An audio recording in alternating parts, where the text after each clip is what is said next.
A gi, short for keikogi, or practice clothes, is a type of traditional training uniform worn when practicing karate and other Japanese martial arts. A standard karate gi consists of a pair of pants, shitabaki, a wrap around top, uwagi, and a lengthy fabric belt, obi, which holds the top together and indicates the practitioner's rank. So, we are going to watch about the how to wear a karate gi. Method 1. Putting on your gi. First is step into the pants and pull them up to your waist. If you're wearing traditional shitabaki, make sure the ends of the drawstrings are threaded through both pairs of loops on either side of the central hem. Pull the drawstrings taut to cinch the waistband against your waistline. Then tie them together with a shoestring knot to secure the pants. Your gi pants should be snug, but not overly tight. You don't want them to fall down while you're sparring or practicing kata. But you also don't want them to bite into your waist and cause discomfort. Some newer gi pants have both an elasticated waistband and a pull-style drawstring for a more custom fit. Step 2. Pull on the top and cross the left side over the right. Slip into your uwagi the same way you would put on an ordinary button-up shirt or jacket. Once you've got it on, draw the right lapel across your body. Wrap the left lapel over the right. And use one hand to pin the upper lapel to your body until you're ready to begin tying your belt. If your uwagi has ties along the lower portion, knot the one on each lapel to the one on the opposite hip to hold the top together during practice. Step 3. Tie your belt. Place the center of the belt against your midline, just below your navel. Pull the ends behind you and cross them at the small of your back, with the left side overlapping the right. Before bringing them back in front of you, cross the right end over the left and guide it up under the doubled material at your waist and out the top.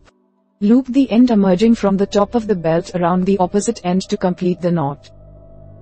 There are several ways to tie an obi, and different dojos sometimes use different methods.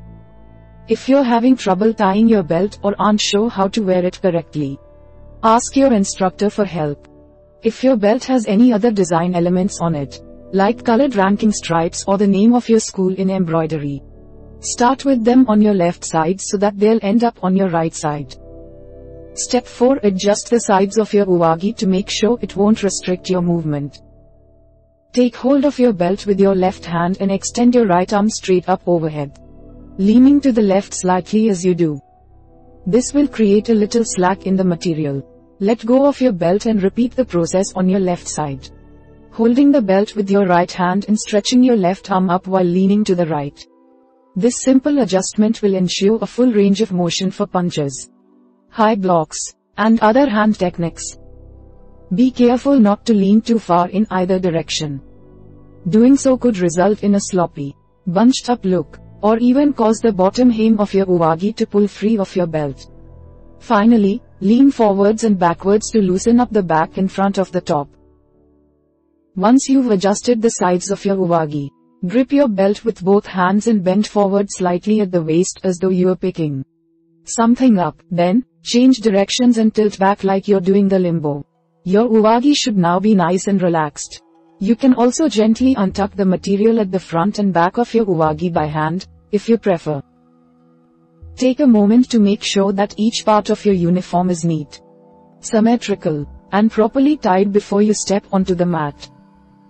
Method 2. Adhering to proper uniform etiquette.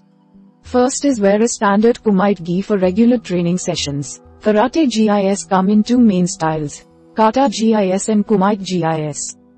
Kumite gis have full-length sleeves and punt cuffs, and are made with a soft, flexible fabric that's comfortable and easy to move in. If you're just practicing karate recreationally, you'll most likely only need a standard kumite gi. Avoid gis with bright colors, fancy patterns, or elaborate detail work unless your instructor tells you it's okay to wear them. These sorts of uniforms are generally only worn for demonstration purposes. You won't need to worry about choosing a gi yourself if your dojo supplies its students with uniforms, as many do. Step 2. Acquire a separate kata gi if you think you might be competing. Compared to kumite gis, kata gis have shorter hems and are woven from a heavier material. If you plan on signing up for the kata event at an upcoming tournament, your instructor may advise you to wear a special kata gi to add some impact to your routine. Whereas ordinary kumite gis usually weigh somewhere between 9 ounces, 260 grams, and 13 ounces, 370 grams. Kata gis can weigh as much as 17 ounces, 480 grams. This extra weight will produce a nice snap when you execute certain techniques. Step 3. Make sure your GI is the correct size. Unlike clothes you buy off the rack, most modern martial arts uniforms are sized using a number system. These sizes typically correspond to various height ranges. Even if you know how tall you are, it's a good idea to try your gi on or review the size chart provided by the manufacturer to be confident that you're getting the right fit. The cuffs on a pair of shitabaki should come down no lower than your ankles, while the sleeves on your uwagi should fall just short of your wrists. Consider going one size up if you like a more relaxed fit or want to be able to put your gi through the dryer for more convenient cleaning. Step 4. Wear an undershirt to prevent your uwagi from being too revealing. It's not uncommon for gi tops to loosen up, fall open, or come completely undone during spirited training sessions. To avoid a potentially embarrassing wardrobe malfunction, you may want to put on a t-shirt or tank top before you don your uwagi. Some dojos even make it a policy that all students must wear a shirt under their uniform tops.